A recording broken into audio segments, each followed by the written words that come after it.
Hello, welcome to Lesson 6C. Today we're going to discuss graphing quadratic functions, and we're going to look at three different forms of quadratic functions. First of all, let's look at the general graph of a quadratic function. Here's an example of the general form of a quadratic function, and the shape is called a parabola. Every parabola, no matter what the quadratic equation is, has a vertical line from which the graph is symmetric. That vertical line is called the axis of symmetry. On that axis of symmetry, where that axis intersects the graph of the parabola is called the vertex. It'll be the lowest point or the highest point, depending on if it opens up or opens down. Then here we have the points where the graph crosses the x-axis. Those are called the zeros of the graph. And just so you know, it doesn't have to cross the x-axis, but in this case it does. And then the point where it crosses the y-axis is called the y-intercept. Okay, a couple terms. The first form is called standard form of a quadratic equation. Again, a, b, and c are real numbers, and a cannot equal 0. We talked about that when we talked about solving quadratic equations. So let's look at an example of a function. So now instead of equal to 0, like our equations, it's equal to y, because this is a function, and we're going to graph it. Well, before we can graph it, we do need one formula, and that's the formula for the axis of symmetry. We said every graph has one. So what we're going to do is we're going to use the b value from this equation, which is -4, and the a value, which is 2, and then use this formula to find the axis of symmetry. So x equals -b, so -4 is 4, over 2a, 2 times 2. So 4 over 4 is simply x equals 1. Okay, and vertical lines have the equation x equals a number, so don't just write 1. X equals 1 is our axis of symmetry. We also said that the vertex lies on that axis. So what we're going to do is we're going to plug in 1 for x and see what that gives us for y. So 2 times 1 is 2, -4 times 1, -4. So if we were to plug this in, we would get -8 for y. So our vertex is simply 1, -8. So we're going to come over here on the graph, we're going to draw our axis of symmetry at x equals 1, and our vertex at 1, -8. Okay, well, we have one point, yes. So now let's see if we can find a couple other points. If we plug in a point on the left side of this point at 0, we can find the y-intercept. So if you set x equal to 0, y would be, well, we can see simply -6. So you have the point 0, -6. The nice thing about symmetry is that we know that we also have a point at 2, -6. And then let's plug in one more point. Let's go left one more to -1. If we plug in -1 for x, then y is going to give us 2 plus 4 minus 6, which is 0. So we've got the point -1, 0. Plot that point, use symmetry to plot another, and then we connect them. So here's the graph of our parabola, and don't forget arrows because it will continue infinitely. Okay, another form of quadratic would be factored form.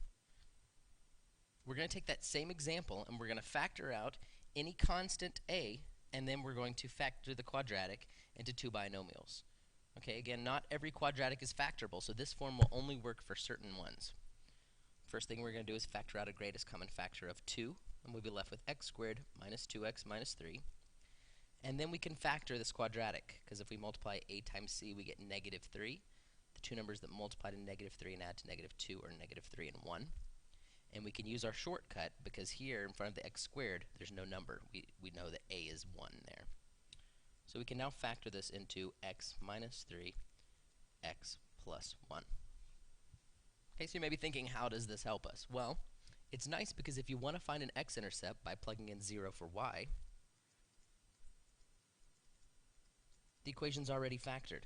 So we can simply look at a factored form and see that the x-intercepts are going to be at +3 and -1. So if we go to 1, 2, 3, and -1, we have our two x-intercepts. Well, we know the axis of symmetry has to be halfway between them, so without even using the axis of symmetry formula, we found our axis of symmetry to be at x equals 1. So let's find one more point. Now let's plug in 1 for x, and we get 2 minus 4 minus 6, which is -8. So we now have our vertex at 1, -8. And we can connect those. So if it's in factored form, we can find the x-intercepts easily, and then find the axis of symmetry because it's halfway between those two. The last form is called vertex form, and I'll tell you why once we do an example. But the thing to notice about vertex form is it is identical to what we used in transformations in last unit. So we can get it into this form somehow. We can use transformations to graph. Well, I'll give you a hint. We're going to use completing the square. Wasn't really a hint, I actually just told you, but whatever. Okay, so the first thing we're going to do is divide both sides by our a value because it's not 1 in this case.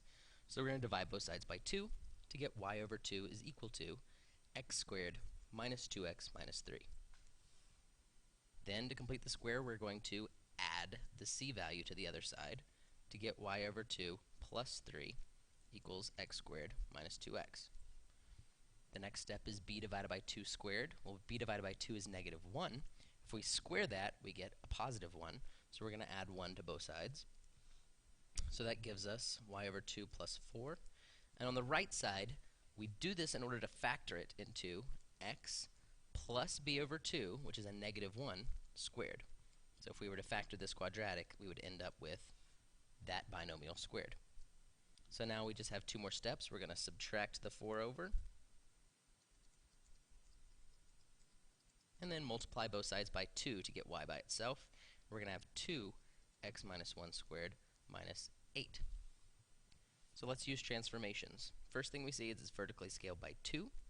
It's moved right 1 and down 8. So right 1 and down 8 gives us our original 0, 0 point, our vertex. And instead of going over 1, up 1, we double that because it's vertically scaled by 2. Instead of over 2, up 4, we double that because it's scaled vertically by 2. And we get equation of a graph. Well, the reason we call this vertex form is you'll notice that the vertex is always hk once it's in this form. So if we were to take down h, which is 1, and k, which is -8, we would have our vertex. So this form helps us because we can easily find the vertex. Okay, I'm going to look at one more quick example on graphing quadratic functions, but now you'll notice that there is a negative out front. Anytime there's a negative out front, if we think back to transformations, it's going to flip over the x-axis. So this one's going to be open down. So we could use any of the methods, but since completing the square is probably the most tricky, let's do that one. So the first thing you want to do is divide both sides by the a value, which is in this case -1/2. Dividing by that is like multiplying by -2. So -2y is equal to x squared minus 4x plus 4. And the next thing we want to do is subtract 4 from both sides.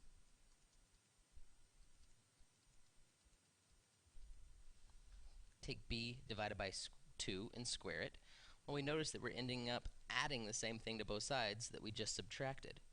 So what that tells us is we originally had up here a quadratic that was factorable into a perfect square.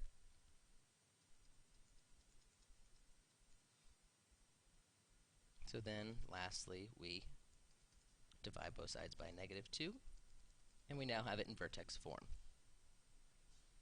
So vertex form gives us our vertex. Since there's nothing being added out here, we just pretend like it's 0, so we get a vertex at 2, 0. This negative tells us it's going to open down, and we've vertically scaled it by 1/2. So over 1/2, over 2, down 2.